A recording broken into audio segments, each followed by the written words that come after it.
Chrissy, and welcome to my channel if you're new here, and welcome back if you're a subscriber or have seen my other videos. I'm back in the hospital for my clinical trial. As some of you know, I am on a clinical trial after I relapsed and my cancer returned, so I've just been documenting my journey and bringing you all along with me. So this is my third stay and third week, so I'm staying today for 24 hours. And in this video, I just want to talk about how I've been able to maintain staying in a good mood, and also let you know about a phone call I got from my specialist today with regards to this clinical trial. So I do want to update you on kind of this crazy world of clinical trials and the things that go on behind the scenes. So, but before we get into that, I just want to say, make sure you like this video, leave a comment, subscribe to my channel if you'd like to know more about my journey and follow me along. I'd love to have you. So my day started with going to Fred Hutch Cancer Center for the initial blood work, and they do that so that they can monitor to make sure that I can even receive the medication. So I went there first, and then I came over to the hospital and checked in about 10 a.m., came to my room, took a look around, got settled in and everything. They gave me a menu. And I just want to say the nurses at University of Washington Medical Center are so kind and nice, and it makes it so much better as a patient when you come into a nice environment, especially when you're coming into a healing environment. It's so nice to have good kind people around you. So I'm so thankful for nurses that I come across. They are just top notch. So after I checked in, I did go ahead and order my meal, and the hospital food was definitely being hospital food this time around. It wasn't as, appetizing, but I tried to season it up as much as I could. And so after I seasoned my food and got something to eat, my medication was ready like right around 3:30.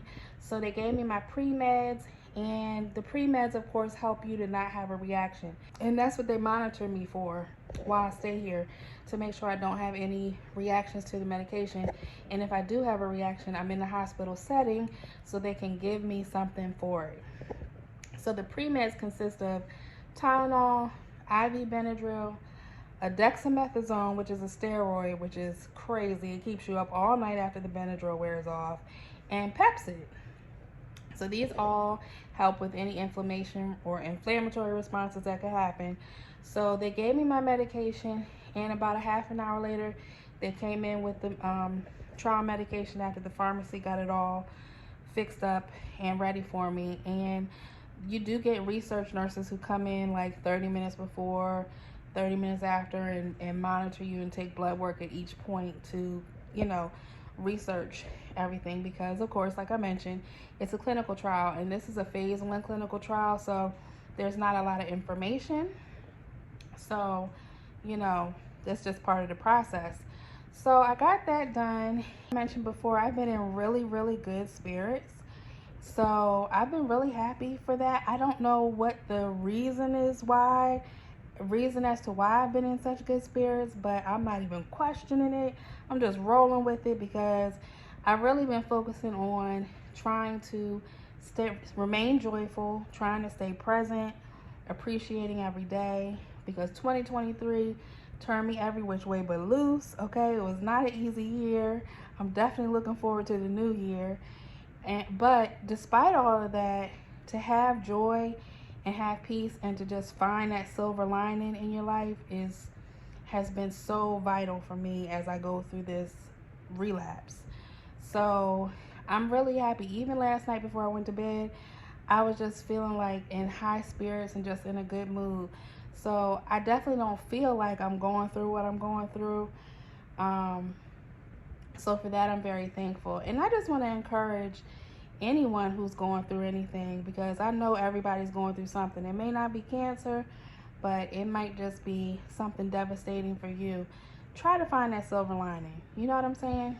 I do want to double back and fill you in on the phone call I got earlier today from my specialist.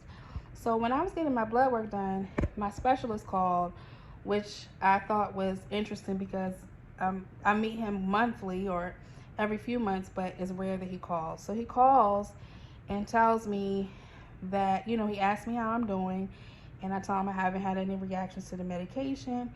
And then he goes in to tell me that basically he found out that the pharmacy messed up. And when I received the first dose, I was given the wrong dose. Yeah, I was given a lower dose than what was supposed to be given. So at first I didn't register what he was saying, and so he repeated it. And the first thing that came to mind for me was, well, how effective is this treatment going to be now that I was given this lower dosage? And he was apologetic and said, that the pharmacy messed up and it was something with the filter. They didn't measure it right, which made me wonder, how is there not any double checks or triple checks that I received the right dosage? This is what I'm thinking in my mind. So he told me that I had some options to, decide whether I wanted to continue with the clinical trial because I was given the first dose as a low dose. I can't go up to the higher dose that was recommended. It has to remain at a lower dose. So of course I'm concerned about effectiveness. And he also mentioned we won't know for a couple of months whether this is working. But he did order some labs to kind of see if maybe there were any early indicators to see if maybe things were going in the right direction. But the thing about multiple myeloma is there are a lot of treatments. If you're newly diagnosed with multiple myeloma, there are a lot of treatments, a lot of lines of therapy. But if you have an aggressive form or high risk, or you go through treatments quickly, you don't have many options to be jumping from treatment to treatment. So I don't want to jump from treatment to treatment unless I know it's not effective. So I'm going to choose to wait and see if this is effective for me before I make that kind of decision. I believe that God is in control, and I'm praying that everything works together for my highest good. But I just wanted to fill you in on that because these clinical trials truly, can take any twist or turn. And I knew that going in, but I guess I really didn't anticipate something happening with regards to the medication being messed up. I trusted that the pharmacy and the people who are in charge of mixing the medication and getting it ready would be on top of their job. So I'm disappointed. I am disappointed. But even with that, I'm just looking at the bright side, that silver lining, like I mentioned, and saying, you know what, maybe this was the right dose for me. Maybe this will be effective for me, and I pray that it does and will be effective. And of course, I will fill you in on this journey and this process as I continue to go through it. I really appreciate the people who have reached out and left kind comments and encouragement on my long form videos and my short form videos where I document my journey. I'm going to check in with you guys in the morning because right now it is 2:15 a.m. and I'm wide awake because, like I mentioned, that steroid keeps you up. So I'm going to just check back in with you in the morning, let you know how I'm doing as I get ready to go home. Thanks for watching. And again, like the video. Please leave a like. Hi, so my cell phone died while I was in the hospital. My cell phone charger just stopped working.